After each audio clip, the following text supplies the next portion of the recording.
بڑے بڑے معجزوں میں جو سب سے بڑا معجزہ پہلے نمبر پر قرآن عظیم، پھر دوسرے نمبر پر معراج شریف۔ قرآن عظیم اللہ تبارک و تعالیٰ کا کلام ہے، کلام الہی اس کو کہا جاتا ہے۔ جس بندے کو قرآن عظیم پڑھنا آتا ہو اس کو اللہ تعالیٰ کا شکر کرنا چاہیے کہ میں وہ بول سکتا ہوں جو اللہ تعالیٰ نے اپنا کلام نازل فرمایا ہے، اور جس کو پڑھنا نہ آتا ہو اس کو رونا چاہیے، افسوس کرنا چاہیے کہ میں کتنی بڑی غفلت کے اندر پڑا ہوا ہوں۔ کلام الہی دنیا کی ہر بولی یہ بندہ بول لے۔ کتنے بندے میں نے ایسے دیکھے ہیں وہ انگلش فر فر فر فر بولتے ہیں، قرآن عظیم ان سے سنا جائے تو قل هو اللہ شریف بھی نہیں آتی، سورہ فاتحہ شریف تک نہیں آتی، تلفظ تک درست نہیں ہوتا۔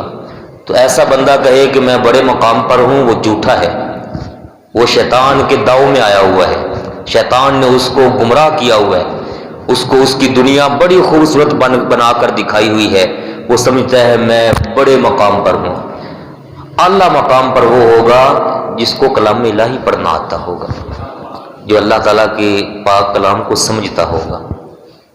خود کریم آقا نبی محترم امام الانبیاء سید المرسلین صلی اللہ علیہ وآلہ وسلم کا فرمان عالی شان ہے، خیرکم من تعلم القرآن وعلمہ۔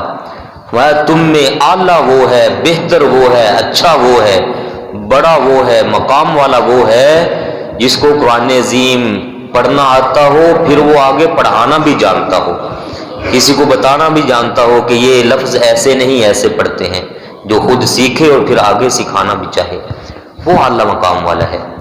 تو جس کو قرآن عظیم سے شغف نہیں ہے، محبت نہیں ہے، اس کو رونا چاہیے، اللہ تعالیٰ کی بارگاہ میں اس کو دعا کرنی چاہیے کہ یا باری تعالیٰ اپنا فضل فرما کر مجھے قرآن عظیم کی محبت عطا فرما دے۔ میرے پیارے بھائیو، یہ بڑی محنت سے اکٹھا ہوا، پھر آپ صلی اللہ علیہ وسلم نے اس کی عظمت و شان بھی بیان فرمائی۔ ہمیں چاہیے کہ ہم اس قرآن عظیم کو پڑھا کریں، اس کی تلاوت کیا کریں۔ جن کو پڑھنا نہیں آتا وہ سیکھنا شروع کریں۔ ہمارے پنڈ میں ایک بندہ رہتا تھا بزرگ، 83 سال کا، میرا کلاس فیلو۔ میں نے لفظ بولا ہے 83 سال میرا کلاس فیلو۔ میں چھوٹا سا تھا بچہ، میرے والد صاحب نے محلے کی مسجد میں ڈال دیا قاری صاحب کے پاس پڑھنے کے لیے، تو وہ بابا جی ہمارے ساتھ پڑھتے تھے۔ بابا عامہ اس کو کہتے تھے پنجابی میں اس وقت، لیکن اس کا نام تھا احمد دین۔ وہ قرآن عظیم پڑھنا اس نے بڑھاپے میں شروع کیا تھا۔ ہمارے ساتھ جو چھوٹے چھوٹے بچے تھے نا، وہ اس کو چھیڑتے بھی تھے بابا جی کو، لیکن بابا جی کو سمجھ تھے یہ بچے ہیں، تو وہ پھر پیار سے سر پر ہاتھ پھیر دینا، دعا دینی۔ لیکن اللہ تعالیٰ کا فضل ہوا، اس نے آخری عمر میں قرآن عظیم سارا پڑھ لیا تھا۔ وہ مشہور ہو گیا تھا، بابے عامے نے آخری عمر میں قرآن عظیم مکمل کیا۔ جیسے اللہ پاک نے اس کو زندگی اس لیے یہ مہلت دی ہوئی تھی کہ تو آخری عمر میں شروع کر چکا ہے میرے پاک کلام کو پڑھنا، میں تیری زندگی اور بڑھا دیتا ہوں، چلو پورا کر لے۔ یقین جانے کوئی اس میں شرم والی بات نہیں ہے۔ جن کو پڑھنا نہیں آتا میرے پیارے بھائیوں پڑھیے، اور جن کو پڑھنا آتا ہے وہ معمول سے پڑھیں، روزانہ ایک پاؤ پڑھ لیں، آدھا سپارہ پڑھ لیں، سپارہ پڑھ لیں۔ جو روزانہ قرآن عظیم کو ٹائم دیتا ہے وہ ایسے سمجھے جیسے میری روزانہ رب سے باتیں ہوتی ہیں۔ روزانہ رب سے باتیں کرنے کا یہ ذریعہ ہے قرآن عظیم۔